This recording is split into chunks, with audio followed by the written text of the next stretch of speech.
I bought my relationship with Jesus Christ. Okay, and before you judge me, take a listen. So I grew up technically in a Christian home, but the tradition of the home was more secular. And since I was a kid, I had a deep love for Jesus. And actually, I remember as a 4-year-old wanting to set up a shrine in my room to pray to Jesus. And my family, like, love you all so much, kind of made fun of me for that. They were like, well, that's odd. It's a fictional character. He's not real. But I remember from a very young age having that connection. And I asked my parents, like, please let me learn the Bible. And I don't think that ever worked out. The other thing that happened is when I was 10, I was in a church. And I think this was my first very powerful supernatural experience. And I remember this like force pushing me towards the altar. And it was right in my stomach and it was pushing me forward. And I felt like I have no control over my body. And I let this force move me for like 10 steps. And then I got scared. So I broke it and I literally ran out of the church. Now that I think about it and I'm like, well, I don't even control my breath. I don't control my heartbeat. Like, maybe not so out there that something bigger than me is moving me. I mean, something bigger than me is moving me all the time. But at the time, that was really, really scary for me.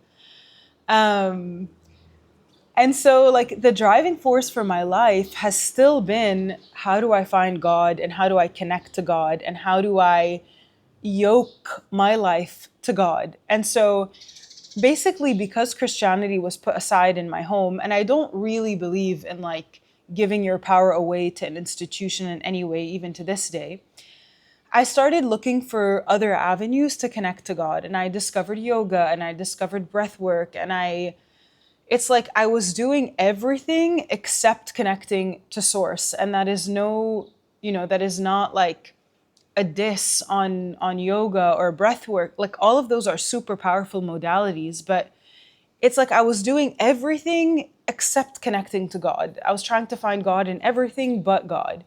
And I'm still in Bali, and one of the markers of like living our life here and building our homes here is that I don't know if you can see in the background, but like on the table there are a bunch of crystals. And so it's like even in our environment, I was giving away all of my power. Well, oh, like this crystal is going to help me amplify my energy. This plant is going to help me do this. And I mean, for lack of a better word, it's just very new age, and you're connecting to everything except Christ, except God. And here's what happened. Here was the flip, okay? And it's a little bit contradictory, but be patient. So a couple of days ago, I went jewelry shopping with Ella. And I found the most beautiful piece that I mean, it wasn't even like, it's the piece I'm wearing now. It was, sometimes, like stones just speak to you. And when I asked for the price, it was literally the most expensive piece I've ever even come close to buying. Like it was just way out there. Hi, Ella. Ella just got home and I'm recording this video. Okay, and the idea of buying it literally was I was shaking. Like, I've spent literally hundreds of thousands on coaching programs. I spent hundreds of thousands on improving my mind, my mindset, doing personal development work. But like, to buy a piece that expensive was pushing my boundary so, so, so, so, so much. And I really trust my intuition. So I closed my eyes and I asked myself, I'm like, is this a yes? And immediately I got a full body yes. And so of course I'm gonna listen to that. And I remember I have a video, I'm like shaking, and I signed the paper and there's a certification to show me that it's a legitimate piece. And as soon as I sign on that paper, I realized that I have to give away everything. All the crystals that we have to go. Like a lot of the plants have to go, the paintings have to go, because it's like Jesus is wanting to move through me. And there are all of these things that are cluttering my ability to receive. And I remember being on the bike back and I'm like, did I just buy my relationship to Jesus Christ? Like, did I just literally buy my way into the kingdom?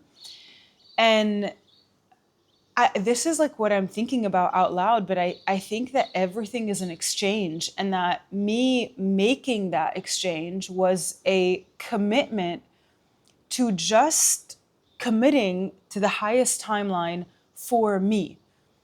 And it's funny because I had to buy something to realize that I had to get rid of everything else, right? And that includes like clothing, paintings, crystals. And the main message that I was getting is like, you're literally giving your power away to everything except source. And if you just focus on source, if you just connect to source, it will move through you and it will create miracles through you. So I don't know who needs to hear this, but I felt like this was a pretty pivotal moment in my life that I want to like memorize and share. And the scary thing is that when I was getting rid of everything, like when I was getting rid of my crystals and getting rid of the paintings, and I still have to get rid of some clothes, and it's like almost shedding that old version of me and the beliefs that felt like they were keeping me safe. I felt so unsafe and I felt so scared and I felt so naked. And I was telling Ella, like, I feel so naked. And she was telling me these are the energies that pretend that they're keeping you safe, but they really aren't, because the only thing that you need is source. And the only thing that you need is God. And I think like my whole life, I felt kind of shamed for having like a deep love for Christ. And I'm so grateful and happy that I am living in an era where there is a global Christ awakening and I can be part of that, and I can shine my light. And I really do believe that Christ is non-denominational. Like, the light of Christ is for everybody and for everything. So yeah, I essentially bought my relationship to Christ, and it caused me to flush everything else out. And I spoke about this in an earlier video, but I think the closer connected you are to source, the cleaner you are. Like the more lithe your spaces are, the more minimalistic your space is, and the more that you are making room for God to move through you and for source to move through you.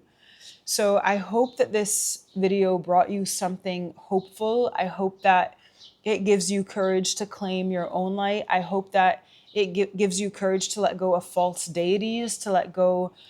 I mean, as I close up this video, there's like one more thing coming up for me, is like, I think that I do women's work, and in the women's world, there's a lot of archetypes. Like, there's the archetype of the wild woman and the archetype of the free woman, the archetype of this and of that. And I think all of that is really low vibration, because everything that cements an identity is going to keep you lower. And everything that brings you closer to unity, oneness, God, love, compassion, truth, ecstasy, belonging, community, expansion, growth, all of that is true.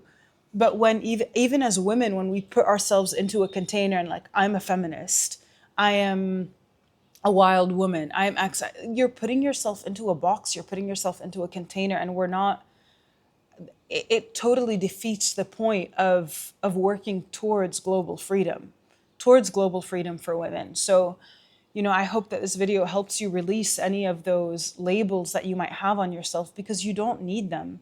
You don't need anything except the light. So I hope that you enjoy this video. I love you. Subscribe, keep following, and let me know what your thoughts are.